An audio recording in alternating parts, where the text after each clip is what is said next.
नमस्कार, 12 की बात में आप सभी का स्वागत है। मैं हूं आपके साथ सुनीता पटेल और शुरुआत करेंगे इस वक्त की बड़ी खबर से। जी हां, मध्य प्रदेश में नए सिरे से तय होंगी सीमाएं। प्रदेश सरकार ने परिसीमन आयोग बनाया है। प्रशासनिक व्यवस्था के लिए परिसीमन अब जरूरी होगा। तो सीएम डॉक्टर मोहन यादव ने साफ कर दिया है कि परिसीमन व्यवस्था के लिए अब जो कार्रवाई है वो जरूरी हो जाएगी। Senior retired IAS Manoj Srivastava को परिसीमन की जवाबदारी दी गई है। परिसीमन आयोग को लेकर मुख्यमंत्री डॉक्टर मोहन यादव का बड़ा बयान। भौगोलिक दृष्टि से जो मध्य प्रदेश है वो राज्य बड़ा है और इस राज्य के लिए प्रदेश के जिले जो बढ़े हुए हैं मगर सीमा में विसंगतियां हैं, इसको दुरुस्त करने के लिए परिसीमन की आवश्यकता है। नजदीक के स्थान को जिला मुख्यालय से जोड़ने का भी काम किया जाएगा। तो प्रशासनिक व्यवस्था के लिए परिसीमन बेहद जरूरी, कहा सीएम डॉक्टर मोहन यादव ने। एमपी में नए सिरे से अब की जो सीमाएं हैं उनको तय किया जाएगा। तो बड़ी खबर आपको दे रहे हैं मध्य प्रदेश से, जहां पर सीएम डॉक्टर मोहन यादव ने स्पष्ट किया है कि नए सिरे से सीमाएं तय की जाएं, परिसीमन अनिवार्य।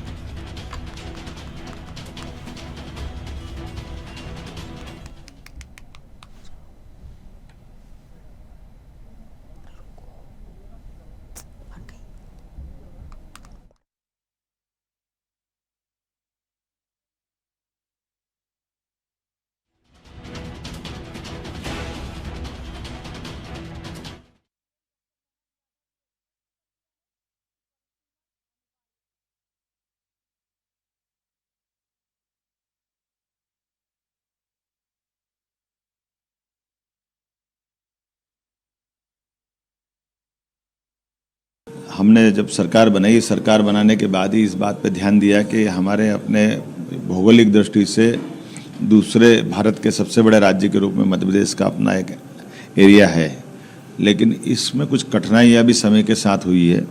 जब ज़िले तो बढ़ गए हैं लेकिन ज़िलों की अपनी अपनी सीमाएं कम ज़्यादा है या कई विसंगतिपूर्ण है। कई लोगों को बहुत दूर जाना पड़ता जिला मुख्यालय, जबकि पास का जिला बहुत पास में है उनके। कई संभाग बड़े छोटे हो गए। ऐसे कई विसंगतिपूर्ण व्यवस्था के लिए हमने परिसीमन आयोग एक नया बनाया है। इस परिसीमन आयोग के माध्यम से नज़दीक के स्थान को नज़दीक के ज़िले से जुड़वा करके जनता की बेहतरी के लिए जो अच्छा हो सकता है वो ज़रूर करना है। तो संभाग, ज़िले, इनका एक बार पुनर्परीक्षण करना है। इसमें मैंने एक आयोग बनाया है। आयोग के सदस्य एसीएस लेवल के रिटायर्ड श्री मनोज श्रीवास्तव जी को मैंने जवाबदारी दी है। ऐसे कई बड़े ज़िले अभी हमारे हैं, जैसे सागर, ये हमारा उज्जैन, इंदौर, ऐसे कई बड़े धार, बड़े बड़े ज़िले हैं। इनके अंदर के जो अंदर की कठिनाइयाँ हैं, जैसे बिना रिफाइनरी बन गई तो बड़ा एक स्थान हो गया, तो आगे आने वाले समय में युक्तियुक्तकरण के माध्यम से ऐसे कई निर्णय अंदर करके इस बारे में विचार किया जाएगा। इस आयोग के माध्यम से उम्मीद करता हूँ कि जैसे हमने पुलिस थानों की सीमाएं बदली थी और सीमा बदल करके उन पुलिस थानों को जनता की बेहतरी के लिए नज़दीक से नज़दीक पहुँचाने का प्रयास किया है, इसी प्रकार से राज्य की प्रशासनिक व्यवस्था की दृष्टि से ये निर्णय भी कारगर सिद्ध होगा। मेरी अपनी ओर से ऐसे सारे सुझाव जिनको लगता है कि हमारे इस क्षेत्र को जोड़ना चाहिए, छोड़ना चाहिए, ये एसीएस मनोज श्रीवास्तव जी रिटायर्ड हैं, उनके पास ज़रूर पहुंचाएं और वो अपने ज़िलों में ये काम का अभियान प्रारंभ कर रहे हैं। मेरी अपनी ओर से प्रदेश की बेहतरी के लिए जो हो सकता है हमारी सरकार लगातार यशस्वी प्रधानमंत्री श्रीमान नरेंद्र मोदी जी के नेतृत्व में काम करती रहेगी और उसी के परिणाम हमको प्रदेश की जनता की बेहतरी के लिए मिलेंगे। इसी उम्मीद के साथ जय श्री महाकाल।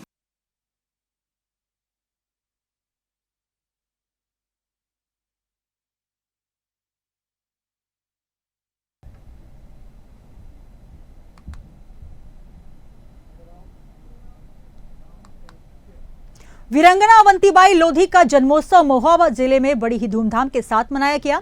इस दौरान पनवाड़ी कस्बे से चरखारी तक 40 किलोमीटर लंबी भव्य शोभा यात्रा निकाली गई। शोभा यात्रा में रानी अवंतीबाई, आल्हा, उदल, सुभाष चंद्र बोस, महापुरुषों की झांकियों सहित 1000 से अधिक 4 पहिया वाहनों का काफिला शोभा यात्रा में आकर्षण का केंद्र रहा। बैंड बाजों और डीजे में रानी अवंतीबाई की वीरगाथा के गीतों पर युवा हाथों में ध्वज लेकर चल रहे थे, जिसकी अगुवाई चरखारी विधायक ब्रजभूषण राजपूत ने की। जिले में पहली बार मनाए जा रहे इस आयोजन में राजनीतिक गलियारों में हलचल देखी गई। शोभा यात्रा पर पूरे मार्ग में जगह जगह पुष्प वर्षा के साथ साथ जलपान कराकर स्वागत किया गया।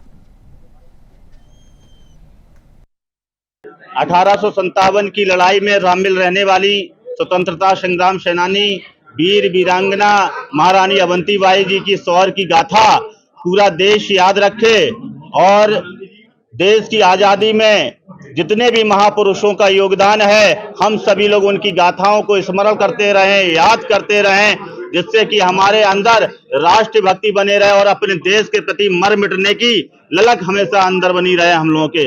यही संदेश मैं अपने देश की जनता, अपने क्षेत्र की जनता, अपने विधानसभा की जनता को देना चाहता हूं कि हम लोग को निस्वार्थ अपने देश से प्यार करना चाहिए और किसी के सामने हमें झुकना नहीं चाहिए।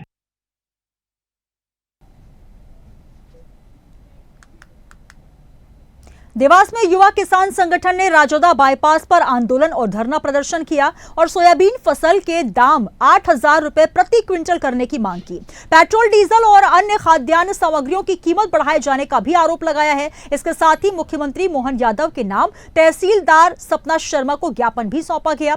ज्ञापन के माध्यम से किसानों के हित में कई मांगे रखी गई।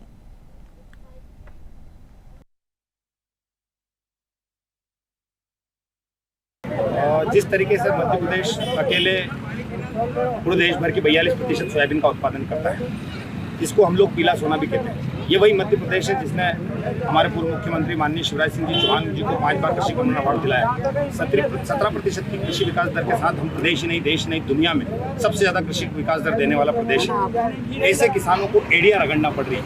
अभी अगर आप देखेंगे, ये आप देख सकते हैं 2015 की बिल्टी है, इसमें 3955 रुपये प्रति क्विंटल सोयाबीन बिक रही थी। ये वर्तमान वर्ष की है, इसमें 31 ये जो देखेंगे 3917 रुपये, मतलब 2015 में जो सोयाबीन जा रही थी उससे कम भाव में हम हमारी सोयाबीन बेचने के लिए आज की तारीख में मजबूर हैं। अगर इसमें हम लागत की बात करें तो प्रति बैरल जो क्रूड ऑयल का जो रेट था वो 6500 रुपये प्रति क्विंटल था, प्रति बैरल था, जो आज की तारीख में 5800 रुपये प्रति बैरल। अगर हम डीजल की बात करें तो वो 55 रुपये प्रति लीटर था, जो आज 93 रुपये। बुरहानपुर में 22 साल से श्रीराम नवयुवक गणेश मंडल द्वारा हर साल गणेश उत्सव पर गणेश जी की मूर्ति की स्थापना की जा रही है, लेकिन बीते 9 साल से ये मंडल लगातार इको फ्रेंडली गणेश जी की मूर्ति स्थापित करके आम जनमानस में जल प्रदूषण रोकने का संदेश दे रहा है। अब तक इस मंडल के सदस्यों ने बर्तन, गन्ना, मिट्टी, फल, फ्रूट्स, मसाले और स्टेशनरी के सामान से गणेश जी की मूर्ति बनाई है। इस साल उन्होंने केले के पेड़, प्लास के पत्ते का उपयोग कर महज 2 कलाकारों ने अपनी रचनात्मक सोच को गणेश जी का आकार दिया। इसे बनाने में 5,000 रुपए का खर्च आया। लिहाजा इस मूर्ति को बनाने को लेकर यह मंडल जल प्रदूषण, ध्वनि प्रदूषण के साथ साथ फिजूल खर्च को रोकने का भी संदेश दे रहा है। और साथ ही जो लोग यहाँ पहुंच रहे हैं, श्रद्धालु भी इसे काफी पसंद कर रहे हैं। इस गणेश मंडल के सदस्यों का कहना है कि लगातार 9 साल से इको फ्रेंडली गणेश जी की स्थापना करने से लोगों ने अपने घरों में पीओपी की जगह इको फ्रेंडली मिट्टी के बने गणेश जी की स्थापना शुरू कर दी है।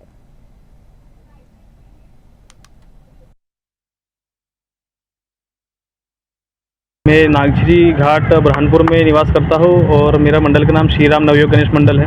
गणेश जी की स्थापना मैं 22 वर्ष से कर रहा हूँ और इको फ्रेंडली गणेश जी की प्रतिमा मैं 9 वर्ष से बिठा रहा हूँ। मूर्तियाँ हर बार बहुत अच्छी रहती है और ये बहुत अच्छा मैसेज देती है शहर के लिए कि इको फ्रेंडली मूर्तियाँ बनानी चाहिए, क्योंकि प्रदूषण बहुत फैल रहा है और उसको देखते हुए कुछ नई सोच और कुछ नई चीज़ मिलती है। मैं यहाँ कई वर्षों से आती हूँ।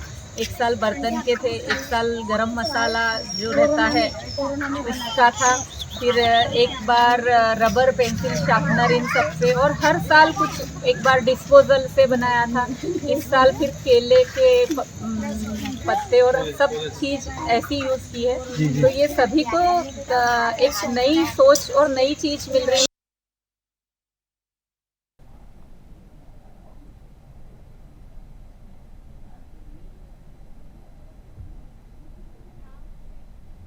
चलिए बात करेंगे नरसिंहपुर की, जहां पर गाडरवारा तहसील अंतर्गत कोडिया ग्राम में अंग्रेजी शराब की दुकान पर गोली चलने की सूचना पुलिस को प्राप्त हुई, जिसमें एक युवक को गोली लगी जिसका इलाज अस्पताल में किया जा रहा है। वहीं गोली मारने वाले युवक को पुलिस ने गिरफ्तार कर लिया। बताया जा रहा है कि युवक और आरोपी दोनों आपस में रिश्तेदार हैं। आरोपी की बहन से युवक बात करता था। आरोपी को युवक से अपनी बहन से बात करना पसंद नहीं आया, जिसके चलते आरोपी ने युवक को गोली मार दी और गंभीर हालत में जिला अस्पताल में उसका इलाज जारी है।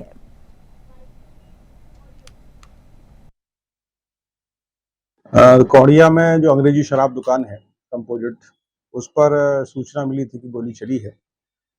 घटना में ये है कि दिनेश मेहरा जो गोली चलने से घायल हुआ है और मारने वाला है शुभम मेहरा, दोनों आपस में रिश्तेदार हैं।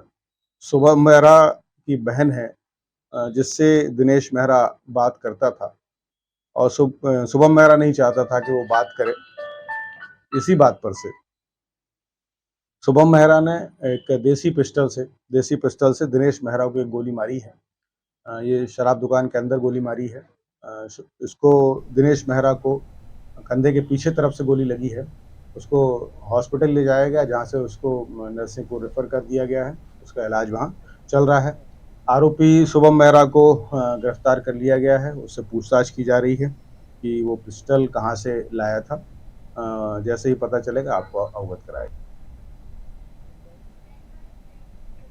राजधानी रायपुर में श्रद्धालुओं ने चमत्कार का दावा किया। जी आपको बता दें कि गणेश पंडाल गिरने पर भगवान श्री गणेश की मूर्ति ने पंडाल को थाम लिया। विघ्नहर्ता भगवान श्री गणेश की मूर्ति पर किसी भी तरह की क्षति नहीं आई। भगवान गणेश की मूर्ति ने पंडाल के भारी बोझ को थाम लिया और इसके बाद कोतवाली थाना पुलिस ने रेस्क्यू ऑपरेशन शुरू कर दिया है। चलिए बात करेंगे मध्य प्रदेश में कानून व्यवस्था को लेकर कांग्रेस ने एक बार फिर सवाल क्यों उठाए। दरअसल रतलाम में गणेश प्रतिमा के जुलूस पर पथराव को लेकर कांग्रेस ने बीजेपी पर निशाना साधा। पूर्व मंत्री पीसी शर्मा ने कहा कि बीजेपी के राज में सिर्फ धर्म और हिंदुत्व की बात होती है। पथराव दुर्भाग्यपूर्ण है। संवेदनशील मामलों पर शासन की कार्रवाई फेल है। ये घटनाएं सरकार की पोल खोल रही हैं। तो वहीं इसे लेकर पूर्व मंत्री पीसी शर्मा ने कानून व्यवस्था पर सवाल उठाए हैं। सरकार दावा कर रही है कि स्वास्थ्य सेवाओं पर ध्यान दिया जाता है, लेकिन लगातार इस तरह की घटनाएं सामने आ रही हैं जो दुर्भाग्यपूर्ण है। साथ ही पूर्व मंत्री ने इस मामले की जांच और दोषियों पर कार्रवाई की मांग की है। इस पूरे मामले में 7 नामजद आरोपियों को गिरफ्तार किया गया।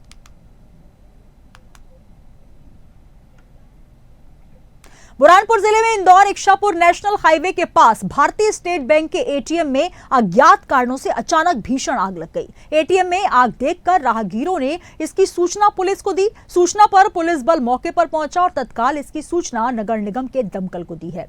आग लगने के बाद यहां अफरा तफरी मच गई। जैसे तैसे नगर निगम के अमले ने 2 दमकल की मदद से आग पर काबू पाया। आग लगने का कारण फिलहाल अज्ञात है। बताया जा रहा है कि आग लगने से एटीएम में रखी नकदी जली या नहीं, लेकिन बैंक अफसरों से जांच करने के बाद पता चल पाएगा कि आखिर कितना नुकसान हुआ है। तो वहीं पुलिस ने सुरक्षा की दृष्टि से एक पुलिस अफसर और सुरक्षा गार्ड को तैनात किया है। गुना में अंतर्राष्ट्रीय स्वच्छ वायु दिवस के अवसर पर अन्नपूर्णा भोजनालय सेवा भारती में एक कार्यशाला का आयोजन किया गया। सभी उपस्थित जनों ने स्वच्छ वायु और पर्यावरण संरक्षण की दिशा में अपने विचार व्यक्त किए। इसी कड़ी में सेवा भारती परिवार के बच्चों द्वारा गाय के गोबर से निर्मित गणेश जी भी अन्नपूर्णा भोजनालय पर विक्रय करने के लिए रखे गए हैं और सभी से जैविक गणेश जी की स्थापना करने की अपील की गई है। कार्यक्रम में मुख्य अतिथि व्यापार और उद्योग महासंघ के जिला अध्यक्ष राजेश अग्रवाल रहे। सेवा भारती के अध्यक्ष ने वायु प्रदूषण के शरीर पर दुष्प्रभाव और बचाव पर प्रेरक उद्बोधन दिया। संस्था के सचिव द्वारा कार्यक्रम का संचालन किया गया। इस अवसर पर सेवा भारती परिवार के कई गणमान्य सदस्य उपस्थित रहे। सर्वप्रथम सभी को जिलेवासियों को गणेश चतुर्थी की अग्रिम शुभकामनाएं। जैसा कि आप देख रहे हैं, ये पूर्णतः जैविक गणेश जी हैं और गोबर द्वारा निर्मित हैं। तो निश्चित ही हमारे यहाँ गौ माता को पूजा जाता है और इसमें किसी भी तरह के केमिकल का उपयोग नहीं किया गया है और पर्यावरण संरक्षण की दिशा में ये बहुत ही अनुकरणीय और अनोखी पहल है। सेवा भारती परिवार के बच्चों द्वारा ये गणेश जी निर्मित किए गए हैं मैं शहरवासियों से, जिलेवासियों से, देशवासियों से अपील करता हूं कि पर्यावरण संरक्षण में सहायक बने और हमारे इस तरह के जो गणेश जी आप देख रहे हैं गोबर के, जहां भी आपको उपलब्ध हो, गणेश जी यही बैठा है। जय गणेश देवा।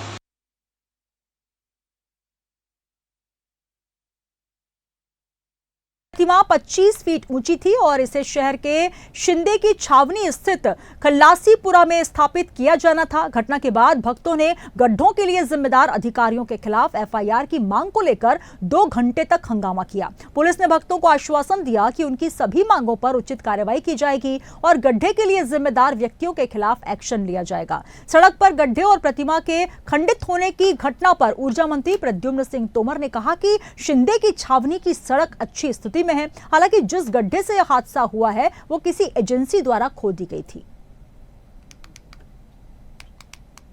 चलिए बात करेंगे नरसिंहपुर की, जहां पर गाडरवारा तहसील अंतर्गत कोड़िया ग्राम में अंग्रेजी शराब की दुकान पर गोली चलने की सूचना पुलिस को प्राप्त हुई, जिसमें एक युवक को गोली लगी जिसका इलाज जिला अस्पताल में किया जा रहा है। वहीं गोली मारने वाले युवक को पुलिस ने गिरफ्तार कर लिया। बताया जा रहा है कि युवक और आरोपी दोनों आपस में रिश्तेदार हैं। आरोपी की बहन से युवक बात करता था। आरोपी को युवक से अपनी बहन से बात करना पसंद नहीं था, जिसके चलते उसने गोली मारी और अब उसका इलाज अस्पताल में जारी है। उत्तर प्रदेश के रामपुर की बात करेंगे, जहां पर नामचीन अस्पताल के दबंग संचालक ने एक छात्रा को कोचिंग कराने के बहाने घर पर बुलाया और फिर उसका अपहरण कर लिया। रिसोर्ट में उसके साथ रेप की घटना को अंजाम दिया। जब युवती घर नहीं पहुंची तो परिवारजनों ने युवती के अपहरण की रिपोर्ट पुलिस में दर्ज कराई, जिसके बाद पुलिस हरकत में आई। दबाव बढ़ता देख आरोपी उत्तराखंड से उत्तर प्रदेश तक ठिकाने बदलता रहा और 5 दिन बाद युवती को पुलिस ने एक थार गाड़ी से बरामद किया और साथ ही आरोपी को भी गिरफ्तार किया गया है। लेकिन अस्पताल का संचालक मुख्य आरोपी अब भी फरार है। पुलिस ने आरोपी के अस्पताल को सील कर दिया है और मुख्य आरोपी की तलाश की जा रही है। यह घटना रामपुर के स्वार कोतवाली इलाके की है। देखिए, थाना स्वार पर वादी द्वारा दिए गए तहरीर के आधार पर उनकी विवाहिता पुत्री को भगा ले जाने के संबंध में नामजद अभियोग पंजीकृत हुआ था।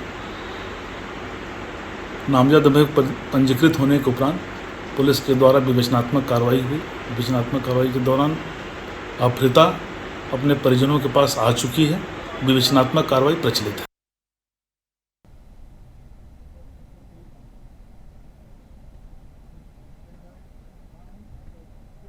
उत्तर प्रदेश के जनपद कन्नौज में डकैती की योजना बनाकर निकले डकैतों को इंदरगढ़ पुलिस ने वाहन चेकिंग के दौरान पकड़कर डकैती योजना को विफल कर दिया। औरैया जिले के 6 डकैतों का गिरोह पुलिस के हत्थे चढ़ा है। दरअसल पुलिस ने इसका खुलासा भी कर दिया। आपको बता दें कि पुलिस एसपी अमित कुमार आनंद ने बताया कि इससे पूर्व तिरवा क्षेत्र में भी इन लोगों ने अटैक किया था और कुछ दिन पहले इंदरगढ़ क्षेत्र में शराब ठेके के कर्मचारी से लूट की घटना को अंजाम दिया गया था। सभी बदमाश औरैया जिले के रहने वाले हैं, जिनका आपराधिक इतिहास खंगाला जा रहा है। पकड़े गए बदमाशों के कब्जे से 2 तमंचे, भारी मात्रा में कारतूस सहित 4 मोबाइल और लोहा काटने वाली आरी सहित अन्य उपकरण बरामद किए गए।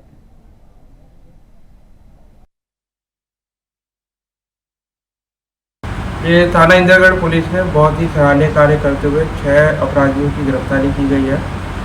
रात्रि में औरैया कन्नौज की बॉर्डर पे थाना इंदरगढ़ पुलिस द्वारा चेकिंग की जा रही थी। चेकिंग के दौरान एक जाइलो गाड़ी को रोका गया। जाइलो गाड़ी में 6 लोग मिले और जब इनकी तलाशी ली गई तो इनके पास से 2 तमंचे, 4 कारतूस, 315 बोर, 4 डंडे, काले कपड़े 3, एक सफ़ेद रुमाल और अन्य औजार इनके पास से बरामद हुए। ये लोग से जब पूछताछ की गई तो ज्ञात हुआ ये सभी लोग ग्राम तिरको औरैया के रहने वाले हैं। इन सभी लोग अपराध करने के लिए निकले हुए थे और टीम ने बहुत ही सराहनीय कार्य करते हुए इनको बीच में पकड़ा।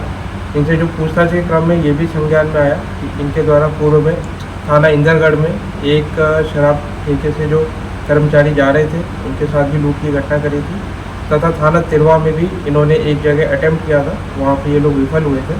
दोनों प्रकरणों में पूर्व में मुकदमा पंजीकृत है।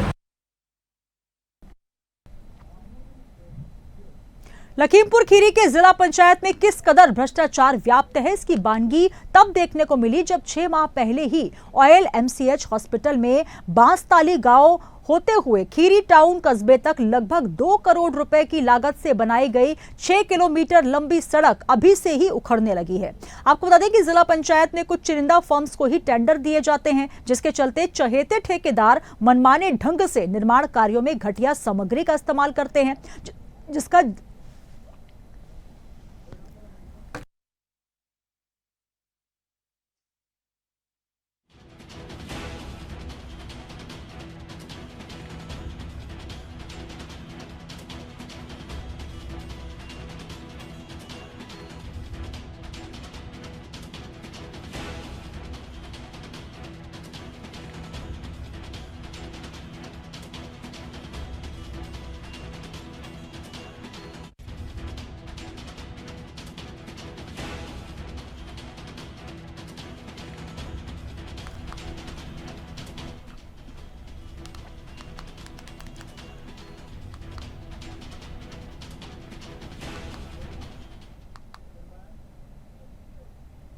चलिए बात करेंगे महोबा की, जहां पर पनवाड़ी क्षेत्र में निजी भूमि के पट्टे पर हो रहे बालू खनन को लेकर सपा सांसद और प्रशासन आमने सामने आ गया।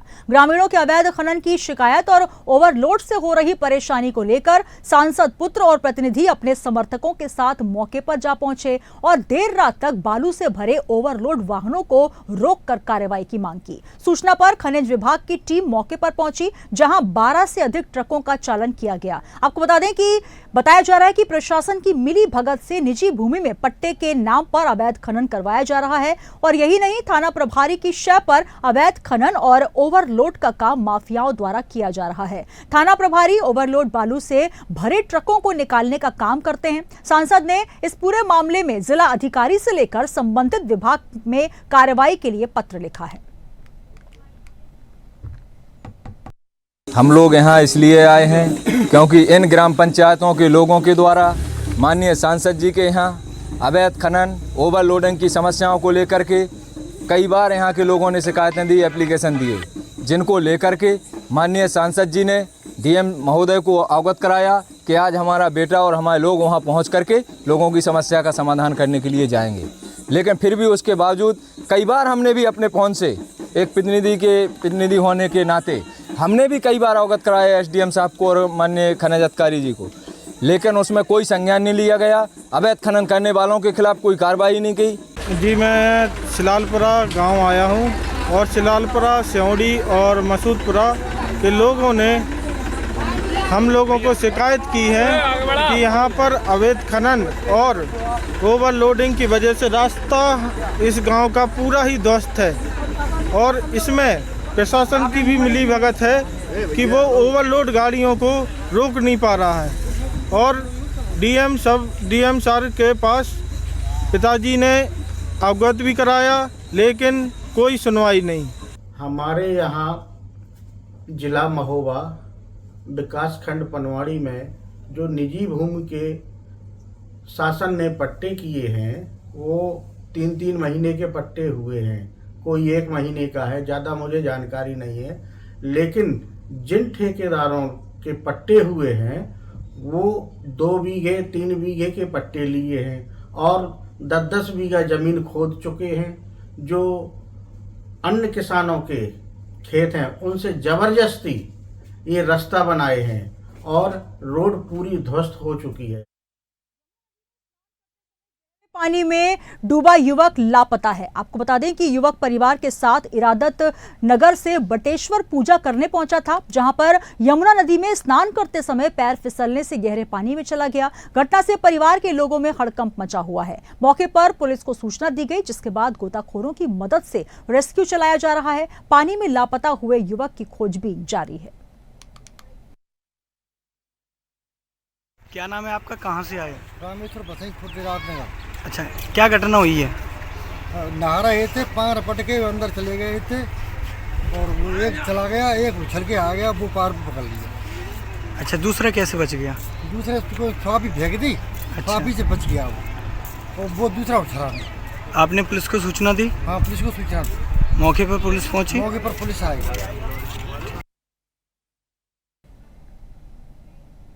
और अब खबर लखनऊ से, जहां पर बिजली के ट्रांसफार्मर में अजगर सांप घुसा। इसको देखकर स्थानीय लोगों ने जेई को सूचना भी दी और सूचना मिलते ही तत्काल जेई ने लाइट को बंद करवाया और मौके पर पहुंचे। साथ ही विद्युत कर्मचारी अजगर को निकालने में जुट गए हैं। आपको बता दें कि वन विभाग के अधिकारियों को भी इसकी सूचना दी गई।